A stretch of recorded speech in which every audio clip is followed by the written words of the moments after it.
Electrostatics के अगर कुछ गिने चुने टॉपिक्स की बात करें तो उन इंपॉर्टेंट टॉपिक्स में इक्विपोटेंशियल सरफेस भी एक बहुत ही मायनेदार टॉपिक रखता है। लेकिन इक्विपोटेंशियल सरफेस को हम लोग अभी, चूंकि एग्जाम का टाइम बहुत कम है, तो बहुत जल्दबाजी में कुछ ही प्रॉपर्टीज देखेंगे और वही प्रॉपर्टीज देखेंगे जो हमारे बोर्ड के लिए इंपॉर्टेंट है। क्लास में जब हम लोग इक्विपोटेंशियल सरफेस को पढ़ते हैं तो इस पर पूरा 2 लेक्चर असाइंड होता है। अगर हम इक्विपोटेंशियल सरफेस की बात करें तो इसके नाम में ही क्लियर है, इक्विपोटेंशियल मतलब इक्वल पोटेंशियल। एक ऐसा सरफेस जिस पर हर पॉइंट का पोटेंशियल सेम हो, कोई भी ऐसा सरफेस जिस पे हर पॉइंट पर सेम पोटेंशियल हो, हम उसको इक्विपोटेंशियल सरफेस कहते हैं। कहा जाता है the locus of all points having same potential is called equipotential surface. हमने डेफिनेशन लिखा हुआ है, the surface over which potential is same everywhere is called equipotential surface. अब इस चीज को थोड़ा इस तरीके से समझिए। सपोज करिए कि हमारे पास कोई चार्ज क्यू है, पॉइंट चार्ज। तो हम जानते हैं इस पॉइंट चार्ज का जो पोटेंशियल होता है ये होता है के क्यू बाई आर। मतलब इस पॉइंट से अगर इक्वल इक्वल दूरी पर हम लोग पॉइंट ले लें, ये के क्यू और चार्ज से डिस्टेंस पर डिपेंड करता है। तो यहाँ पर अगर मान लो सपोज करो कि हमारे पास कोई पॉइंट चार्ज है और इसको एक स्फीयर से इनक्लोज कर दे, तो स्फीयर, ये परफेक्ट स्फीयर नहीं बना, मैं आपको परफेक्ट स्फीयर भी दिखा देता हूं। अगर हम इस चार्ज को एक स्फीयर से इनक्लोज कर दे, सपोज करिए, तो इस स्फीयर के हर पॉइंट पर जो इस पॉइंट चार्ज से डिस्टेंस होगा, इस चार्ज क्यू से जो डिस्टेंस होगा वो सेम होगा। समझिए इस चीज को, इस चार्ज क्यू से जो डिस्टेंस होगा वो हर जगह पर सेम होगा। तो पोटेंशियल भी यहाँ की पोटेंशियल हो जाए चाहे यहाँ की, हर जगह की पोटेंशियल क्या हो जाएगी, सेम हो जाएगी। तो ये जो एक स्फेरिकल सरफेस होगा ये इस पॉइंट चार्ज के लिए इक्विपोटेंशियल सरफेस का काम करेगा, क्योंकि पॉइंट चार्ज के पोटेंशियल का फॉर्मूला होता है के क्यू बाई आर और हर जगह पर डिस्टेंस सेम, तो हर जगह पर पोटेंशियल भी सेम। अगर इसके कॉन्सेंट्रिक हम लोग एक दूसरा स्फीयर ले लें, ये परफेक्ट स्फीयर नहीं बन रहा, आई नो इट, बट समझिए इसको, इसके कॉन्सेंट्रिक फिर दूसरा स्फीयर ले लें, तो ये सारे के सारे कॉन्सेंट्रिक स्फीयर जो होंगे, मैं सेप से ही इसको ऐड करता हूँ, मेरी ड्राइंग थोड़ी कमजोर है। तो अगर मान लो सपोज करो कि हम लोगों ने एक कॉन्सेंट्रिक स्फीयर ये ले लिया, ऐसे अगर हम लोग बहुत सारे कॉन्सेंट्रिक स्फीयर लेते रहे तो इन सब पर हर पॉइंट पर पोटेंशियल सेम होगा। तो ये जो एक सरफेस हो गया S1, ये एक इक्विपोटेंशियल सरफेस हो गया, ये एक इक्विपोटेंशियल सरफेस हो गया। तो इसी तरीके से अगर पॉइंट चार्ज के लिए हम लोग और कॉन्सेंट्रिक स्फीयर्स बनाते चले जाएं तो हर पॉइंट पर पोटेंशियल सेम होगा, तो ये इक्विपोटेंशियल सरफेस हो जाएगा। मतलब surface having same potential at each point is called equipotential surface. यहां तक में कोई डाउट नहीं है, समझ में आ गया है इक्विपोटेंशियल सरफेस। ठीक है, आगे हम लोग पढ़ेंगे कि इक्विपोटेंशियल सरफेस पर इलेक्ट्रिक फील्ड लाइंस परपेंडिकुलर होता है, तो मैं यहीं पे बना देता हूं। आगे हम लोग पढ़ेंगे कि इक्विपोटेंशियल सरफेस पर इलेक्ट्रिक फील्ड लाइंस जो होता है वो परपेंडिकुलर होता है, मतलब ये सरफेस पर परपेंडिकुलर होगा। आगे प्रॉपर्टीज में ये चीज देखने वाले हैं। फिलहाल अगर हम लोग बात करें कि इक्विपोटेंशियल सरफेस कितने टाइप्स के होते हैं, तो वैसे तो बहुत सारे टाइप्स हैं, डिपेंडिंग अपॉन द चार्ज और नेचर ऑफ चार्ज पर ये डिपेंड करेगा। बट अगर स्पेसिफिक कुछ की हम लोग बात करें तो अगर हमारे पास एक पॉइंट चार्ज होगा, अगर हमारे पास एक पॉइंट चार्ज होगा, तो पॉइंट चार्ज को अगर हम लोग एक स्फेरिकल सेल से इनक्लोज कर दे तो हर जगह पर पोटेंशियल सेम होगा। मतलब अगर हमारे पास कॉन्सेंट्रिक स्फीयर हो जाए या स्फेरिकल इक्विपोटेंशियल सरफेस की हम लोग बात करें तो ये पॉइंट चार्ज के लिए होता है, और यहाँ पर हर पॉइंट का पोटेंशियल सेम होगा इस सरफेस के ऊपर में। अगर हम लोग सिलिंड्रिकल इक्विपोटेंशियल सरफेस की बात करें तो अगर हमारे पास कोई लीनियर चार्ज हो जाए, लाइन चार्ज बोल दो या इसको लीनियर चार्ज बोल दो, तो लीनियर चार्ज को अगर तुम किसी सिलेंडर से इनक्लोज कर दोगे तो हर पॉइंट का डिस्टेंस यहां से क्या होगा, सेम होगा। और हर पॉइंट का अगर डिस्टेंस सेम होगा, इस पूरे सिलेंडर पर एक हमारे पास लाइन है जिसको एक सिलेंडर पहना देते हैं, तो उस लाइन से सिलेंडर के हर सरफेस का दूरी क्या होगा, सेम होगा, तो पोटेंशियल यहाँ पर भी सेम हो जाएगा। उस तरीके से हमारा प्लेनर होता है, ये होता है यूनिफॉर्म इलेक्ट्रिक फील्ड के लिए या किसी ऐसे चार्ज के लिए जो इन्फिनिटी पर रखा हुआ है, या हम लोग इसको कह सकते हैं कि ये यूनिफॉर्म इलेक्ट्रिक फील्ड के लिए है। आपको मालूम होना चाहिए कि यूनिफॉर्म इलेक्ट्रिक फील्ड क्या है, पीछे कुछ वीडियोस में हम लोगों ने इसके बारे में डिस्कस भी किया है। तो ये हमारे हो गए स्पेसिफिक कुछ इक्विपोटेंशियल सरफेस। अब वैसे तो इक्विपोटेंशियल सरफेस के बहुत सारे प्रॉपर्टीज होते हैं, बट हमें यहाँ पर सिर्फ 3-4 स्पेसिफिक प्रॉपर्टीज को ही देखना है जो कि हमारे बोर्ड में फिलहाल काम आता है। हम लोगों ने ऑफलाइन क्लासेस में बहुत सारे प्रॉपर्टीज और उस पर बहुत सारे न्यूमेरिकल्स किए थे, बट रिवीजन है तो रिवीजन में लालच नहीं करना होता है। सबसे पहले प्रॉपर्टी की अगर हम लोग बात करें तो हमने कहा work done on moving A charge on equipotential surface is 0। अगर हम ए से बी किसी चार्ज को लेकर के जाएं तो वर्क डन का फॉर्मूला होता है, वर्क डन होता है Q इंटू डेल्टा वी। ए से बी वर्क करना है अगर तो चार्ज को ले जाना है तो ये हो जाएगा Q into V A minus V B. लेकिन मजे की बात ये है कि यहाँ का पोटेंशियल और यहाँ का पोटेंशियल दोनों जगह का पोटेंशियल सेम हो जाएगा, तो V A minus V B क्या हो जाएगा 0।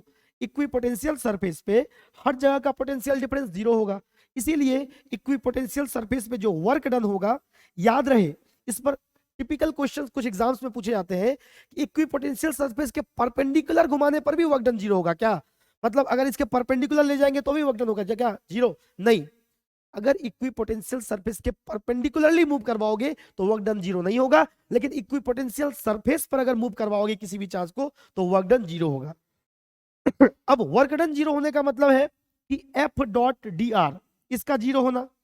एफ डॉट डी आर का मतलब Q into E D R, इसका 0 होना। Q और डी आर तो 0 हो नहीं सकता, E भी 0 नहीं हो सकता, लेकिन एफ डॉट डी आर में एफ और डी आर के बीच का जो एंगल होगा, ये डॉट प्रोडक्ट है, एफ डॉट डी आर के बीच का जो एंगल होगा वो cos 90 होना चाहिए, थीटा 90 होना चाहिए, तभी ये डॉट प्रोडक्ट 0 आएगा। यानी एक अगला प्रॉपर्टी भी यहां से हमको क्लियर हो गया कि अगर हम लोग बात करें इक्विपोटेंशियल सरफेस की और एक इलेक्ट्रिक फील्ड लाइंस की, तो दूसरा प्रॉपर्टी कहता है कि इलेक्ट्रिक फील्ड लाइंस जो होते हैं, इलेक्ट्रिक फील्ड लाइंस जो होते हैं वो इक्विपोटेंशियल सरफेस पर परपेंडिकुलर होते हैं। हमने क्लास में पढ़ा रखा है कि ऐसा क्यों होता है। वर्क डन 0 तो F dot D R 0, F मतलब QE मतलब QE dot D R 0, dot product 0 तभी हो सकता है जब एंगल 90 डिग्री हो। ये हम लोग क्लास में बहुत अच्छे से पढ़ चुके हैं। मतलब अगर हम लोग किसी भी स्फेरिकल पोटेंशियल सरफेस की बात करें तो ये सरफेस के ऊपर क्या होगा, परपेंडिकुलर होगा। और कई बार बोर्ड एग्जाम में पूछता है what is the physical significance of equipotential surface, तो हम लोग कहते हैं कि इक्विपोटेंशियल सरफेस का फिजिकल सिग्निफिकेंस ये है कि इक्विपोटेंशियल सरफेस पर खींचा गया इलेक्ट्रिक फील्ड लाइन, या फिर इलेक्ट्रिक, आप ऐसे कह सकते हो कि इक्विपोटेंशियल सरफेस पर खींचा गया परपेंडिकुलर इलेक्ट्रिक फील्ड लाइंस के डायरेक्शन को बताता है। जैसे ये सिलेंडर अच्छा नहीं बना है, सुंदर डायग्राम नहीं है, लेकिन फिर भी आप समझ सकते हैं कि यहाँ जो इलेक्ट्रिक फील्ड निकलेगा ये इसके सरफेस के क्या होगा, परपेंडिकुलर होगा। ये प्लेनर इक्विपोटेंशियल सरफेस है, तो यहाँ पर भी जो इलेक्ट्रिक फील्ड लाइंस होंगे वो इसके परपेंडिकुलर होंगे, याद रहनी चाहिए ये बात। मतलब electric field lines equipotential surface के परपेंडिकुलर होते हैं। हम लोगों ने टोटल 10 प्रॉपर्टीज ऑफलाइन क्लास में पढ़ाया था, लेकिन रिवीजन में आपको इतना ही पढ़ना है। अब देखिए अगला प्रॉपर्टी कहता है दो या दो से अधिक इक्विपोटेंशियल सरफेस कभी इंटरसेक्ट नहीं कर सकते। क्यों? जिस पॉइंट पर वो इंटरसेक्ट करेंगे वहां पर दो परपेंडिकुलर बन जाएगा। दो परपेंडिकुलर का मतलब इलेक्ट्रिक फील्ड लाइन की दो डायरेक्शन, जो कि पॉसिबल नहीं है। तो दो या दो से अधिक इक्विपोटेंशियल सरफेस कभी एक दूसरे को काटेंगे नहीं, इंटरसेक्ट नहीं करेंगे। इसके अलावा एक चीज समझिए, अगर हम लोग इक्विपोटेंशियल सरफेस की डायरेक्शन की बात करें तो ये हाइयर पोटेंशियल से लोअर पोटेंशियल की ओर जाता है। उन्होंने लिखा है कि इक्विपोटेंशियल सरफेस का जो डायरेक्शन होता है वो हाई पोटेंशियल से लो पोटेंशियल। जैसे देखिए इक्विपोटेंशियल सरफेस प्रोपेगेट कर रहा है, ये 55 वोल्ट है और यहाँ 35 वोल्ट है, पोटेंशियल डिक्रीज कर रहा है। इसके अलावा एडिशनली मैं यहाँ पे एक इंफॉर्मेशन देना चाहूंगा, E इज इक्वल टू होता है माइनस dV बाई dr। मतलब इलेक्ट्रिक फील्ड जिधर पोटेंशियल इंक्रीज करेगा उधर डिक्रीज करने का काम करता है। यहां समझिए एक चीज, इसको इस तरीके से भी समझ सकते हैं कि जहां पर इक्विपोटेंशियल सरफेस के बीच की स्पेस ज्यादा होगी वहां पर इलेक्ट्रिक फील्ड इंटेंसिटी कम होगा, और जहां पर स्पेस कम होगी वहां पर ज्यादा होगा। जैसे अगर मान लो ये पॉइंट P है, ये Q है और ये R है, तो सबसे strong electric field R point पर होगा, फिर Q पर होगा, फिर P पर होगा। मैंने इस प्रॉपर्टी को यहाँ लिखा नहीं है, बट मैंने आपको समझा दिया। इसके अलावा एक दो स्पेसिफिक केसेस जो आप देख लेंगे जो कि ऑब्जेक्टिव्स के लिए इंपॉर्टेंट है। जैसे अगर हम लोग बनाए equipotential surface for two positive charges, equipotential surface और इन सर स्पेशल केसेस, कुछ स्पेशल केसेस देख लेते हैं जहां पे हमको इक्विपोटेंशियल सरफेसेस बनाने होते हैं।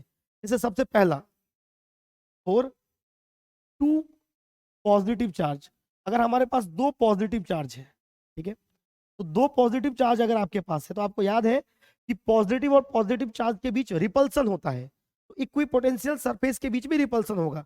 अगर यहाँ पर एक पॉजिटिव चार्ज है और यहाँ पर एक पॉजिटिव चार्ज है तो इनके बीच रिपल्सन होगा, है ना। रिपल्सन होगा तो इक्विपोटेंशियल सरफेस भी हम इस तरीके से दिखाएंगे कि ये दोनों एक दूसरे से दूर चले गए हैं, ये भी इधर दूर चला गया, ये भी इधर दूर चला गया है, ठीक है। हम इस तरीके से दिखाएंगे कि चार्जेस क्या हो गए हैं, रिपेल हो गए हैं, ठीक है। अगर हम इसके इलेक्ट्रिक फील्ड्स की बात करें तो इलेक्ट्रिक फील्ड लाइंस भी इस तरीके से अगर निकलेंगे, ये इलेक्ट्रिक फील्ड लाइंस भी क्या हो जाएंगे, रिपेल हो जाएंगे, है ना। ये इलेक्ट्रिक फील्ड लाइंस है, ये भी क्या हो जाएंगे, रिपेल हो जाएंगे। इलेक्ट्रिक फील्ड लाइंस भी रिपेल हो जाएंगे। ये हमारे पास अगर 2 पॉइंट चार्ज है तो 2 पॉजिटिव चार्ज के लिए है। अगर दोनों सेम निगेटिव चार्ज भी होता तो भी इसी तरीके से हम लोग सोचते। याद रहेगा कि अगर 2 पॉजिटिव चार्ज हो तो इस तरीके से दिखाओगे कि दोनों चार्ज रिपेल होके दूर दूर चला गया है, और इनके इलेक्ट्रिक फील्ड लाइंस को भी रिपेल होते हुए दिखाओगे, ठीक है। उसके अलावा अगर हमारे पास डाइपोल हो, और डाइपोल, इलेक्ट्रिक डाइपोल का मतलब एक पॉजिटिव चार्ज एक निगेटिव चार्ज, तो पॉजिटिव और निगेटिव के बीच क्या हो जाएगा, अट्रैक्शन हो जाएगा। ये तुमको दिखाना पड़ेगा यहाँ पर भी, ये आपके पास पॉजिटिव चार्ज है, ये आपके पास निगेटिव चार्ज है। इक्विपोटेंशियल सरफेस भी इसी तरीके से दिखाओगे कि इनके बीच क्या हो रहा है, इनके बीच अट्रैक्शन हो रहा है, इनके बीच क्या हो रहा है, अट्रैक्शन हो रहा है, ठीक है। इनके बीच अट्रैक्शन, ये इंटरसेक्ट कर गया, नहीं करना था। यहाँ पर दिखाओगे कि इनके बीच क्या हो रहा है, अट्रैक्शन हो रहा है। हाँ, इलेक्ट्रिक फील्ड लाइंस भी क्या करेंगे, पॉजिटिव से निकल करके निगेटिव में जाएंगे, पॉजिटिव से निकल करके निगेटिव में जाएंगे। इलेक्ट्रिक फील्ड लाइंस भी याद रहेगा ये चीज़, ठीक है। और भी इलेक्ट्रिक फील्ड लाइंस दिखा सकते हो, लेकिन मैं इतना पे ही छोड़ रहा हूँ। ये हमने इक्विपोटेंशियल सरफेस के बारे में देखा, चूंकि हमको वीडियो ज़्यादा लंबा नहीं करना है इसलिए हम यहाँ डिटेल में नहीं जाएंगे। तो ये हम लोगों ने रिवीजन कर लिया इक्विपोटेंशियल सरफेस के बारे में।